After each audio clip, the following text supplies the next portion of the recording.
Hey everybody, welcome to the Shut Up and Do It podcast, the place you can come and hang out with us while we go through all things real estate with a focus on bringing you top quality topics and speakers, all who believe in a get it done manner. I'm your host, Nick Aalerud, creator of the complete deal flow system and principal with AA Real Estate Group. I am super psyched today to have both Mr. Shawn and Mr. Eddie here of REI Guard and Affinity Worldwide to kind of go over with their stories, where they came from in real estate, and how they built their company to where it is today. First of all, guys, welcome to the show. Thank you. Thanks for having us. It's going to be a good time. So, Shawn, if we want to start with you, man, I mean, tell us a little bit about yourself and your story and how you got to where you are. Yeah, I kind of fell into insurance by accident about 12 years ago. I knew one of the owners of National Real Estate Insurance Group, which was Tim Norris, who was a basketball coach for a high school team that was a rival of me. I was kind of a larger baseball recruit, and came back from college a few years later and asked me to come in and join his agency. And the last thing I wanted to do at the time, he was a nationwide agent and wanted me to come in and do home and auto, and I didn't have much interest in it. So, but when we started talking about investors and working with investment properties, and not only 1 to 4 families like what we predominantly focus on now, but larger apartment complexes as well, then I kind of got a little bit interested and joined one of his agencies, started to develop National Real Estate Insurance Group as well as National Condo and Apartment Insurance Group. So we kind of passed business back and forth. And in 2014, Tim and Mike Wren, who is his partner, purchased what was then Core Insurance Group, which was kind of built out of National Condo and Apartment Insurance Group. But purchased us in 2014. Part of the purchase agreement was I relocate to Kansas City and run their insurance program. And here we are. So it was kind of by accident, and it's turned out to be a great fit for me. What do you think of Kansas City now that you're there? That's I'm from Cincinnati, and it's it's pretty much the same city, just Midwestern town, good people. Eddie laughing, but yeah, it is. I like it here. Corn is corn, right? Yeah, I just wish you were closer to the beach, but we're all right. That's awesome, Shawn. Thank you so much. Eddie, how about you? A little story about you, where you came from, and how you got to where you are. Sure. Yeah, I was managed and owned television and radio stations, and sold out when I was in my mid-20s and started investing in real estate. And ironically, all of my properties that I was buying in Ohio and Illinois and Indiana, the insurance program that Shawn just spoke about started to insure my properties. And so that's where I got to know the Affinity Group. So I came in as an investor 3 years ago. One of the stipulations from Mike Wren, the founder, was you can invest with me if you'll come in and run it all. So I came in to run it 3 years ago. We've got 84 companies. One of them is the insurance group. Just got a lot of companies here in Kansas City. I still live between Atlanta and Kansas City. I live there 3 to 4 days a week, here 3 to 4 days a week. And Atlanta is not the same as Kansas City. Shawn says Cincinnati is the same. Atlanta is like the polar opposite. So. That's awesome. And it sounds like, you came from the investment world. And Shawn, did you also come from the investment world too as an investor? No, I got into investing after I started in insurance. But no, I actually came from the fitness industry, believe it or not. Yeah. Oh, the fitness industry. Oh, cool. Yeah, I ran 4 cities for Bally Total Fitness. I had like 15 clubs that I ran. And like I said, I met Tim kind of just out of the blue and decided to make a change, and then got into some investing in the Cincinnati area, which I've since sold out of when I moved to Kansas City. Gotcha. Very, very cool. Eddie, do you mind going through, 43 companies, holy cow. What are maybe the top 5 or 6? Are there something you want to go over, anything that's related to each other? Or, Sure, yeah. Over 30 of them are related to the real estate investment world. So, for instance, Think Realty is a company we built 3 years ago. It's a media company that services the real estate investment industry. We've got magazines on Barnes & Noble shelves. We've got a national radio show in, I think, 54 markets, something like that, with the Wall Street Network, Monday through Friday, conferences across the country. We also have a lot of technology products like RentFax, which is a FICO score for your property. We have a platform like Loan MLS, which sells notes. We've got Private Money Lending Guide. We've just got a lot of companies. The insurance group. One of the companies that's really exciting is the American Association of Private Lenders. It's interesting because on one side of the world, everybody's looking for deals, it's and looking for money, right? So like on the Think Realty side, everybody wants money, and then on the other side to lend it to. So it's kind of funny how those worlds collide together. But yeah, we've got 84 companies total. About 30 of them are related towards real estate investing. Oh, that's awesome! Wow. Yeah. Oh, crazy. Shawn, on the insurance side, well, I'm just going to say it. I mean, how did you not fall asleep immediately when you got out of the fitness industry? Yeah, right. I think I was, initially it really was kind of driven by looking at some of the books and some of the existing accounts that Tim and one of his other partners, Kent Littlejohn, had on the already insured with him, and I saw some larger commissions, and I was like, wow, if I want to do this, I want to jump in head first and really do some large apartments. And that quickly changed about 2 years into it when one of my now clients who's been with me for almost 9 years now came to me and said, hey, I just almost lost everything on one of my first investment properties, and it was all because an insurance agent at the time didn't explain to him about what his coverage had and what it didn't have. There were some severe gaps in his coverage. He had co-insurance. He had insured a property on actual cash value, on basic form, had a total loss from a lightning strike, was insured to $100,000. The insurance agency determined it was going to cost $230,000 to rebuild. And because of all these different clauses in his policy that he wasn't told about or didn't understand, he made $22,000 on a total loss. Almost cost him his business. And, he just happened to be in Kentucky, which is very close to Cincinnati. And I drove down to see him. And when I explained to him everything, I guess, it just really lit a fire under me. And I said, this isn't right. We shouldn't allow this to happen to our investors and our clients. So kind of became a mission of mine at that time to really get out in front of things and educate the investors on what can and cannot harm them in their insurance policies, just to make sure they're comfortable with it, so it didn't happen to someone else. Sure, absolutely. I mean, is there, not that you can even possibly do this, Shawn, but first of all, for our listeners, I mean, I'm a very, very proud client of REI Guard and of all of the insurance products that you guys have to offer. So I am one of the mindset that I don't care. I want it handled, but I want it to be, of course, I want everything, right? I don't want to have to learn about anything about insurance because I will fall asleep immediately. But then once I have a loss, I want everything that's owed to me. So it's the worst, right? It's the absolute worst. Like, is there a basics of insurance 101 for investors and, 5 minutes or less? This would be really cool. We can frame this and put this all over the internet if that's the case. No. Yeah, I would probably just, there's a couple things. We've got obviously one of the industry experts for Think Realty, where I've got all those videos that can on thinkrealty.com that can actually explain that to them. And it's, 5 minutes, no. Property, property cost is driven by, value, what the deductibles you carry, the form that you purchase, and then liabilities really can kind of go down a rabbit hole. We can talk for hours on ways that these liability exclusions can harm you. So short answer is no. I would tell you that, you really need to look at your appetite for risk. If you're an investor that wants everything covered, that you just don't want to deal with it, right? If something were to happen, you want to make sure that your investment's covered, then by all means, you need to purchase special form. You need to purchase replacement costs to make sure that you can rebuild back to the way you were, and you're not potentially out of pocket costs more than your deductible.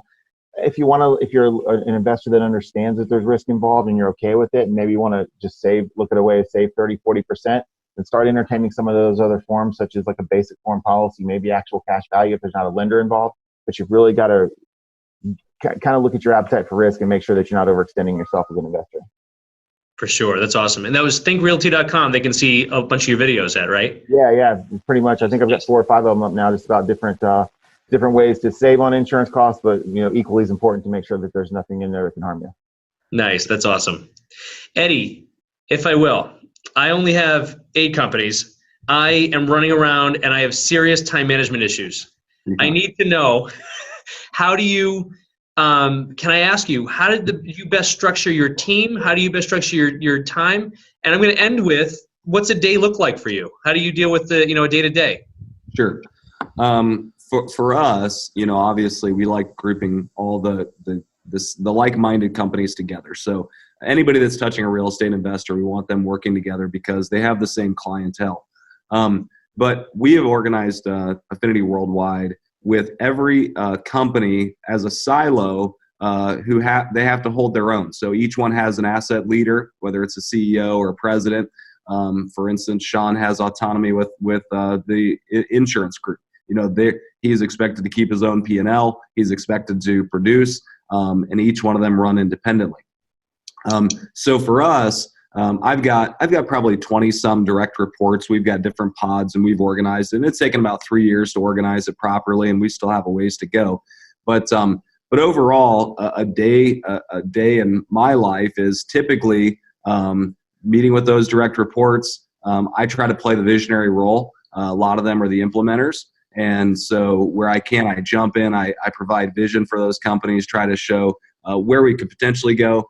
And then I love spending time on the technology side. So we bought a technical agency called Rivet a few years ago because we had such large tech debt, being that Mike Wren, who's the founder, bought a lot of distressed assets. So rebuilding all the websites, all the technology that supports them, has been a huge undertaking. So a day in my life is typically up early, go to bed late, and meeting with a lot of guys. I mean, and Mike Wren, the founder, we own radio stations, we own bars and hotels and all kinds of crazy stuff. So it's pretty wild. But for the most part, I stay focused on the real estate investment group.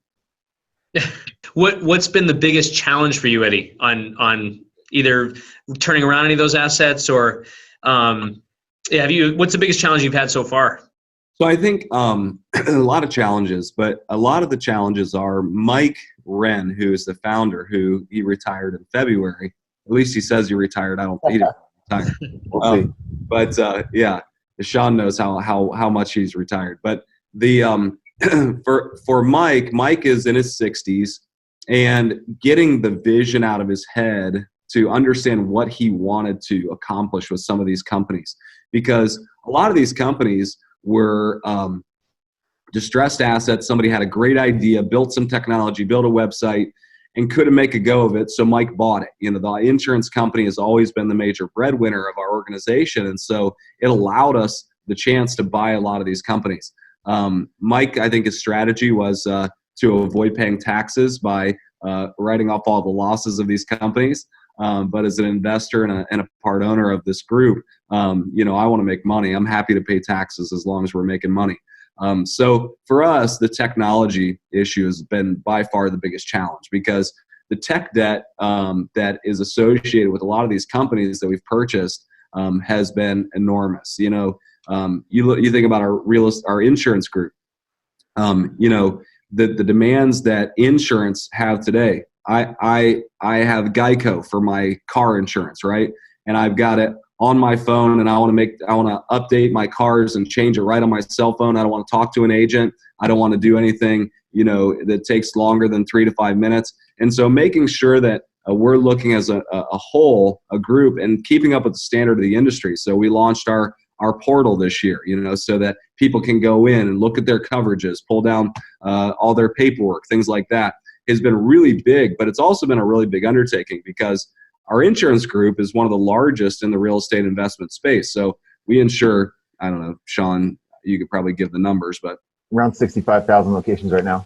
Yeah, so 65,000 locations. So anytime you're building technology for 65,000 locations, it's crazy. So, but launched a portal. We're launching all these new products to keep up with the Geicos of the world that has set the standard that it's a low touch industry, but yet we're so dedicated to like personal touch and, like Shawn said, getting in to know these investors. So it's really been this very delicate balance to provide the technology that's needed to keep up with that, but also stay customer focused and centric, like Shawn was talking about. This is a question for both of you. How do you guys attract and find good talent, and then of course retain them? John, you want to take a stab at it? Yeah, for insurance, it's a constant challenge, right? Because we're growing so quickly. I mean, roughly 30 to 40% month over month, and finding quality insurance agents that believe in the same thing we do, it's challenging. I would tell you that the retention that we have with our employees is extremely high, and it's because of the atmosphere and the environment that Eddie and the ownership group have built. I mean, they're very, very loyal to our team, and it's all about getting the right people in, finding the right seat on the bus, and allowing them to grow. So we believe in, promoting from within and giving everyone opportunities. And again, it starts at the top down. So, but yeah, it's a challenge. I mean, Kansas City is not necessarily a hotbed for insurance talent. You typically look on the coast and some nicer climates for that, but we've done very well. We have a lot of issues there, especially in the technology world. Kansas City being in the center of the country, we've got a lot of technical experience here, but it's not a San Francisco, it's not an Atlanta, it's not a Chicago. So we've been working really hard at that and trying to convince people like Shawn to move across the country into Kansas City is a little bit of a difficult thing. I'm having a hard time even doing it myself. I'm still commuting back and forth. But the other thing too is we've got a really exciting environment here. The growth fuels that. And so a lot of people are here locally because of the growth of the company. We're constantly in Kansas City's top growing companies, especially in the real estate investment space. I mean, we've got to be one of the bigger players just because of the sheer volume of which we do business.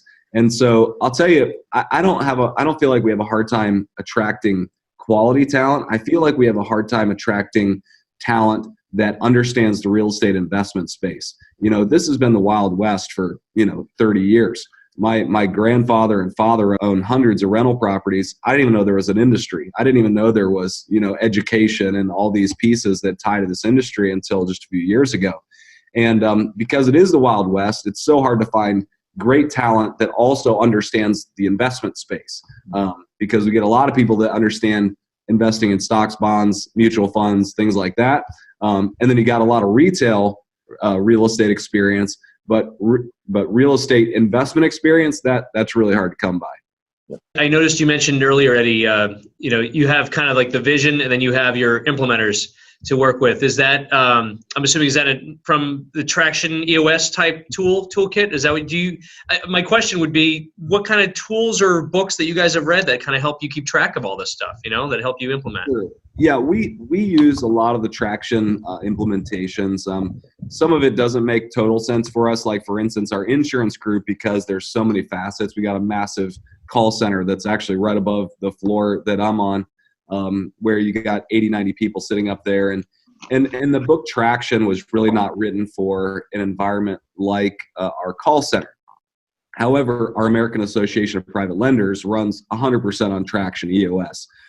We have a big contractor group called Radius, where we're in, I think, 29 locations with general contractors, and they run on EOS. So we kind of subscribe to the values of EOS, and those values to me are high levels of accountability. It's pretty much everybody knowing where we're going, understanding how we're going to get there, and making sure that we have accountability and metrics to measure along the way. And those are the core functions of how we run our business. Some of them use the terminology of Traction, like rocks and pebbles and all the different, level 10 meetings and all that good stuff. But then, like our insurance company runs more on the foundations of it, but doesn't actually run the specific system. Shawn, how do you keep track of all your products, producers, all that stuff on a weekly basis? That's tough, and I've surrounded myself with a pretty good team that does that for me. Because I'm on the road so much, just like Eddie. I'm kind of like the face that goes out and gets out in front of everyone and educates our investors and potential clients on how to best protect their assets. So without my team, I wouldn't be able to do that. But it's a constant struggle because it's, particularly from the carrier side, this is a very schizophrenic type of market, and it has been for a number of years. So you get a carrier that maybe is engaged for 3 to 6 months, maybe they have a bad month, and all of a sudden they want to pull out of the market. So it's our responsibility to make sure that we're out on the front end of that, and knowing that if we need to replace a carrier for a change in their appetite, we can do that. So I rely on my team very heavily to stay out in front of the the agent partners and things of that nature. But in terms of the carriers, that's kind of where I come in and making sure that we have the right relationship to make sure that all of our investor clients are protected in the best way possible with the most aggressive coverages, cost-effective options as well. So it's a kind of a double-edged sword there. You both mentioned that you're now in the investment space, or were and are now. So curious, whoever would like to share, people don't really care about the investments that work well. People want to know about the investments that don't work well.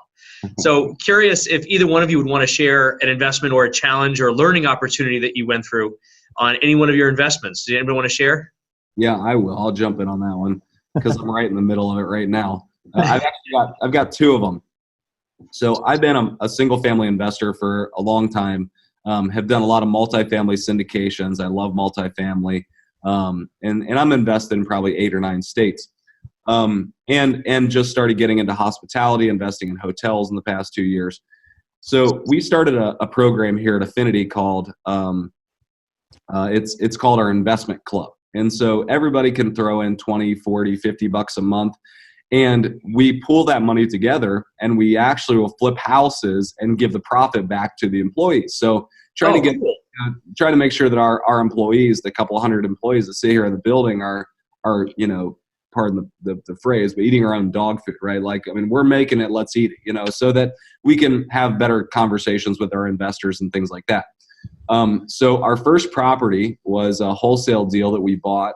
And I was so excited about it. I was actually going to buy it myself if the club didn't buy it. And it went really well for the first 6 weeks.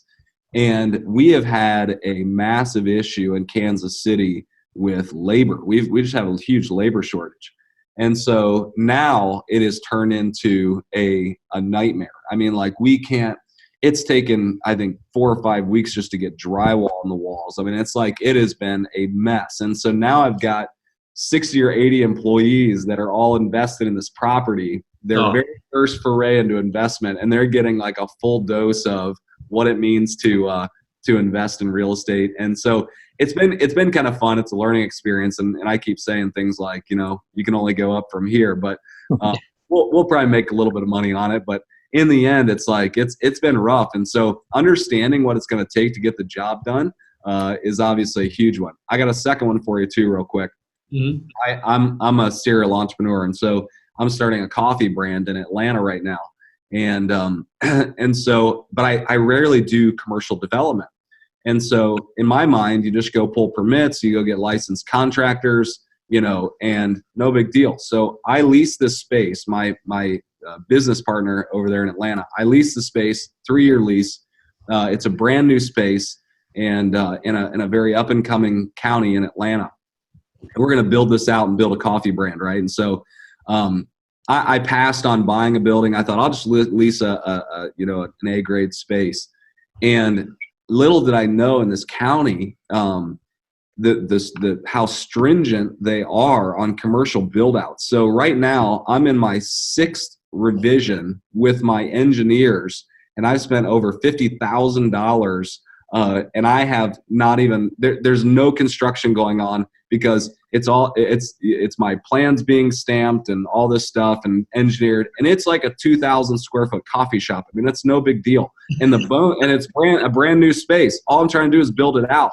And so, some lessons learned there is sometimes just because you're great at one modality of investment doesn't mean that it always transfers to the other. And so we'll see. I'll let you know next time we talk if this coffee shop, if I don't burn this thing we're not insuring it, so I might just walk up and pull this thing down. But anyways, we're not insuring the building, but we are insuring the business, right? Oh, so, that's true. You are insuring the business. I better be careful about that. I was going to jump in and say, well, at least you're insured the right way, but yeah. There you go. Sometimes you're at the mercy. I mean, we're here in the Boston market, and honestly, Eddie, the lack of labor is certainly a huge problem that we have here. I mean, finding qualified tradesmen, general contractors, and of course, even the town boards, everyone's backed up. Everyone's backed up. So, and despite the fact that some guys probably do have an ego and like to have you spend $50,000 with an engineer redoing. Well, what if you do this and this is not really decode and tell me everything right now, right? Yeah. I know. I lost it the other day. I was basically saying, I was like, okay, so it's called a zoning resolution because I'm having trouble with the zoning board. I was like, it's called a zoning resolution. That means it's a law. It's a book, right? And I said, and you're and my taxes here in this county pay for your existence. So is there any way that my taxes can ultimately tell me through you what this zoning resolution means, which is a book? It's like, how hard is this? Stop changing the rules. Just tell me what I need to know up front. But anyways. I've been there.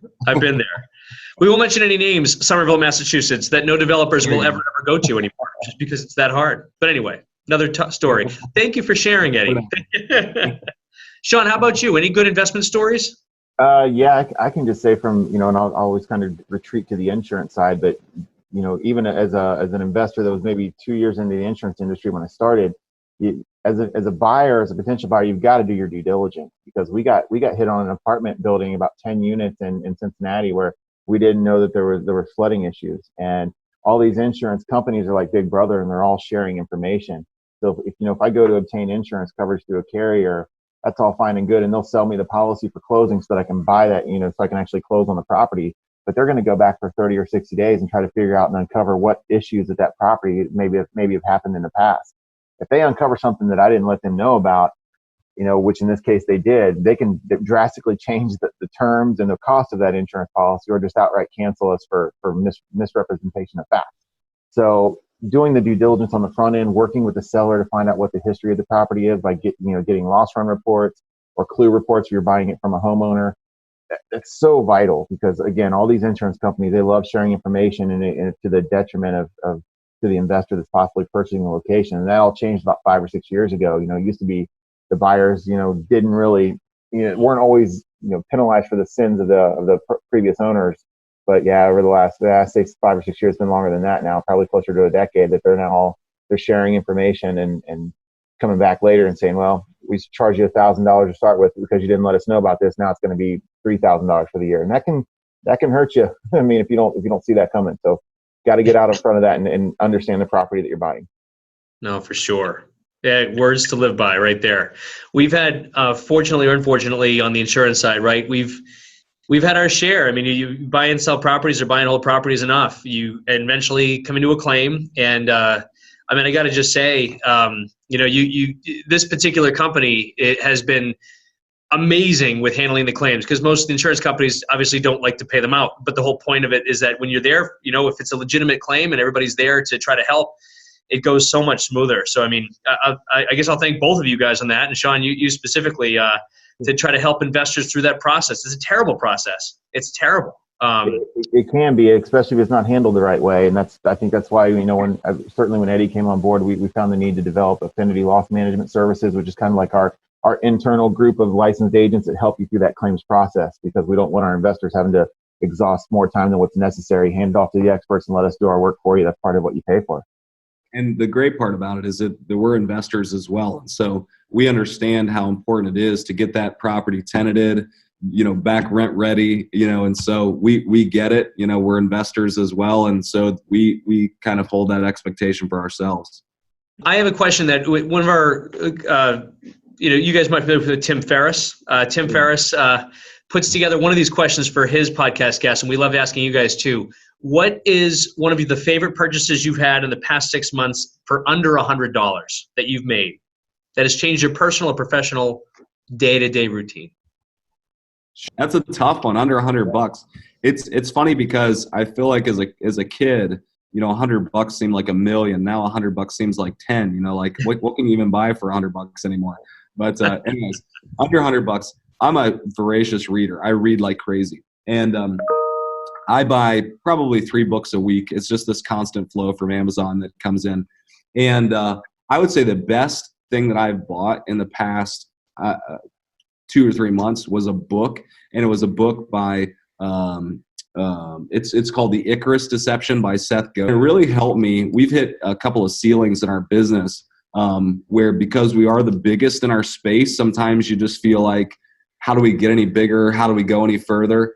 And the book really dealt with, the Icarus Deception is the kid's dad, told him if you fly too close to the sun, your wings will melt. But if you fly too close to the ocean, you don't have enough wind for lift. And so he was talking about the constraints and the parameters that, that this dad put on his kid, and the kid ended up flying too close to the sun and, died.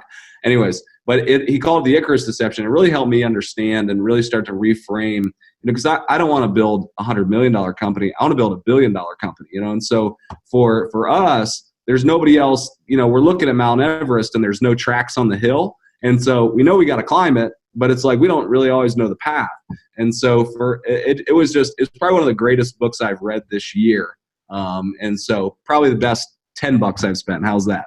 That's awesome. Yeah, great one. I haven't heard of that one either. That's great. I know Seth, though. That's great. Good stuff. Cool. Shawn, how about you? Eddie kind of stole my thunder, because I was going toward the same place of a book. And, I actually paid double because I bought the actual book by Amazon, because the same thing. I get 5 or 6 a week. But I also bought it on my Audible account so I could listen to it on the planes, because we're always traveling, or certainly when I'm working out. It's called Relentless by Tim Grover. And that's really about, becoming a cleaner, right? Being the Michael Jordan or the Kobe Bryant of your industry, and the right mindset to go into your day about. And I think that's been a huge change for me. And, it's benefited me countless times just over the last 6 or 7 months. Love the book. Would recommend it for everybody. Guys, I can't thank you enough for being on today with us. I mean, it's incredible the kind of amount of information you guys can share in just a half hour. But what's the best way for people to get a hold of you, or to research you, look you up? Go for it, whatever you want them to do. The easiest place to go is to go to affinityworldwide.com. Affinity has 2 Fs, affinityworldwide.com. You can see all of our brands. You can reach me at EWilson at affinityworldwide.com, EWilson at affinityworldwide.com. Shawn? Or you can actually, if you want to check out the insurance program, it's nreg.com, NREIG.com. My email address is Shawn, SHAWN. My direct line is 816-398-4096 for anyone that wants to call in and talk insurance. Guys, I can't thank you enough for your time today. Thank you so much.